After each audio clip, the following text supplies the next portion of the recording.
Boa tarde, o meu nome é Douglas e eu vou falar com vocês sobre alguns tipos de forjamento, mencionando suas vantagens e desvantagens, já que o material forjado ele vai ter características diferentes, né, no final de cada processo. Né? Bom, então o forjamento ele é um processo de conformação que pode ser classificado, né, quanto à sua temperatura de trabalho, né?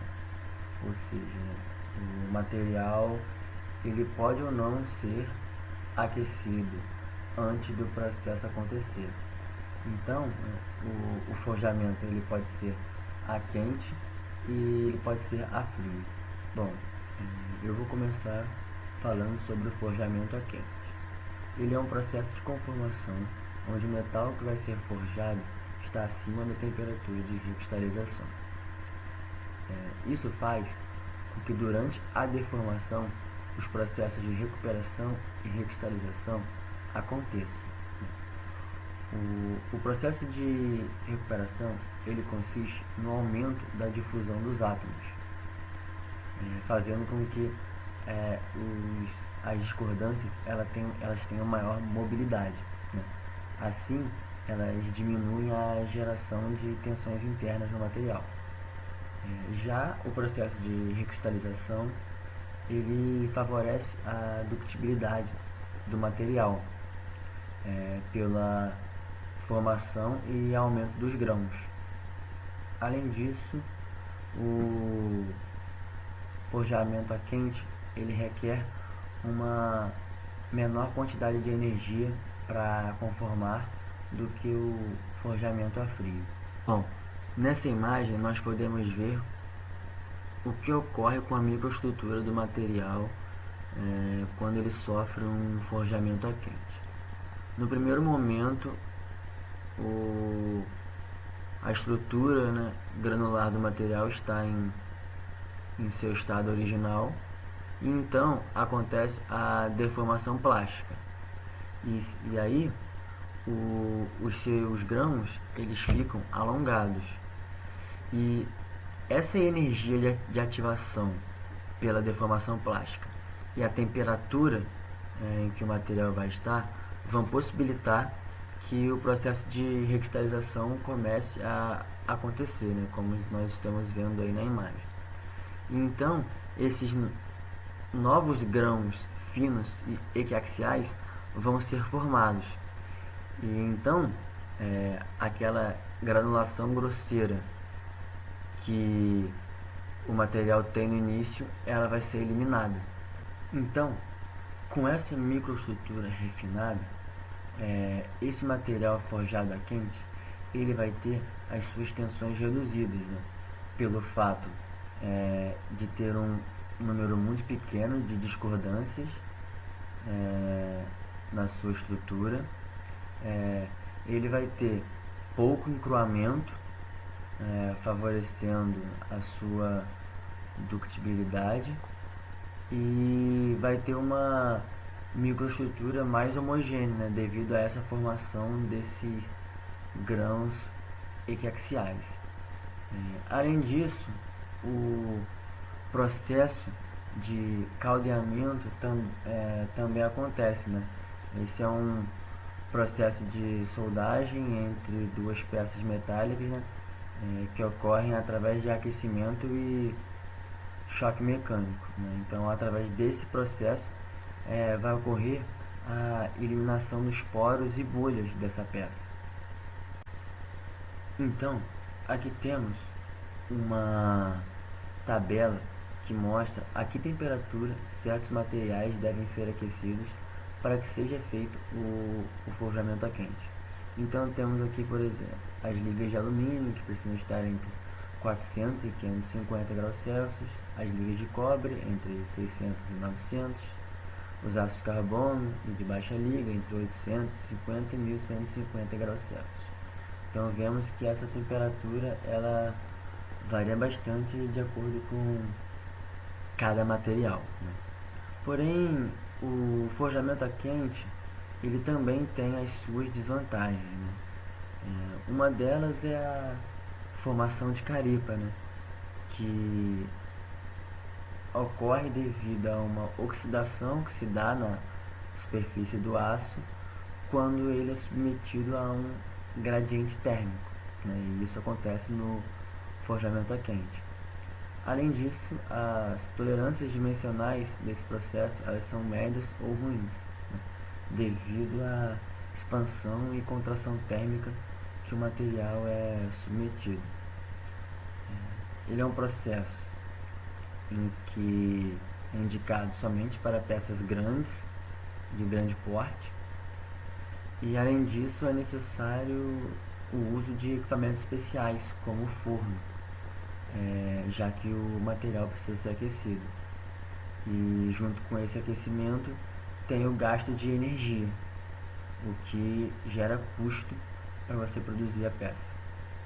Agora que já falamos sobre o forjamento a quente, vamos falar um pouco sobre o forjamento a frio. Diferentemente do forjamento a quente, ele acontece abaixo da temperatura de recristalização.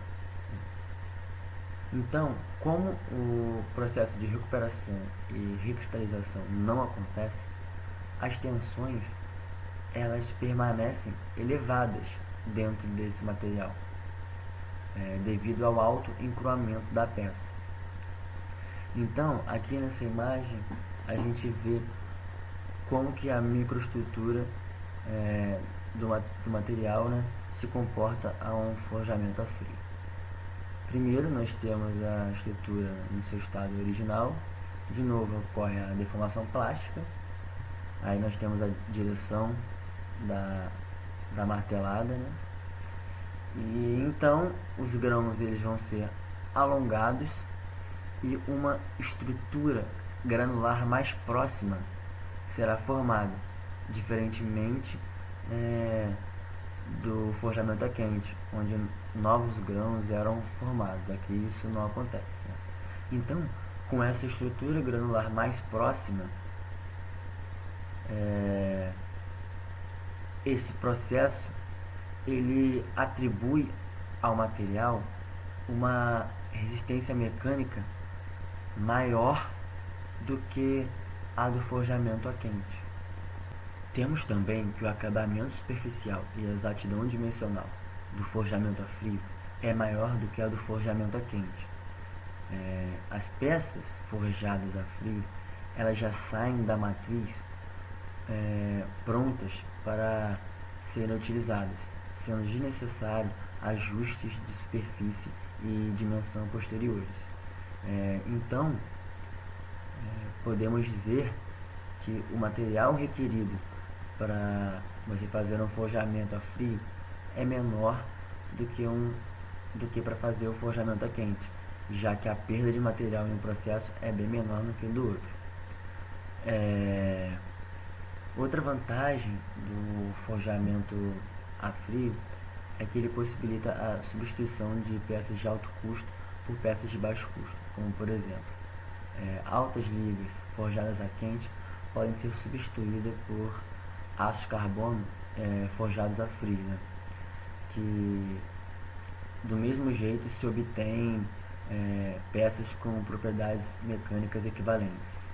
Porém, o forjamento a frio também tem suas desvantagens, como por exemplo, a carga para se deformar no forjamento a frio é muito alta, chegando até 15.000 toneladas para prensas de grande porte. E o problema disso é que isso causa desgaste nas ferramentas e na matriz, né?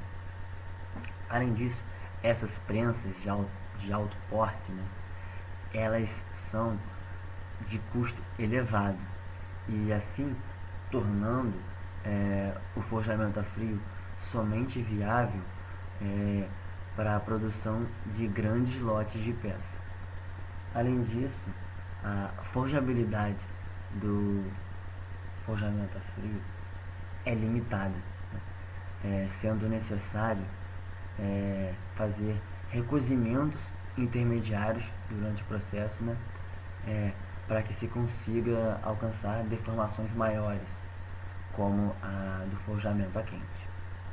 Outra característica do forjamento a frio é que a maioria dos materiais forjados eles têm uma resistência mecânica alta e por isso a carga de conformação é elevada e isso, como eu já disse, causa desgaste nas ferramentas e na matriz. Então, para minimizar esse problema, muitos aços eles são preparados antes de serem forjados. É interessante que eles passem por um tratamento térmico chamado de esferoidização, porque as sementitas em forma de esfera, elas facilitam o escoamento do material entre os grãos, diminuindo a força necessária para a fluidez do aço trabalhado. Então, assim, o material ele vai conseguir ser conformado com uma carga bem menor do que originalmente.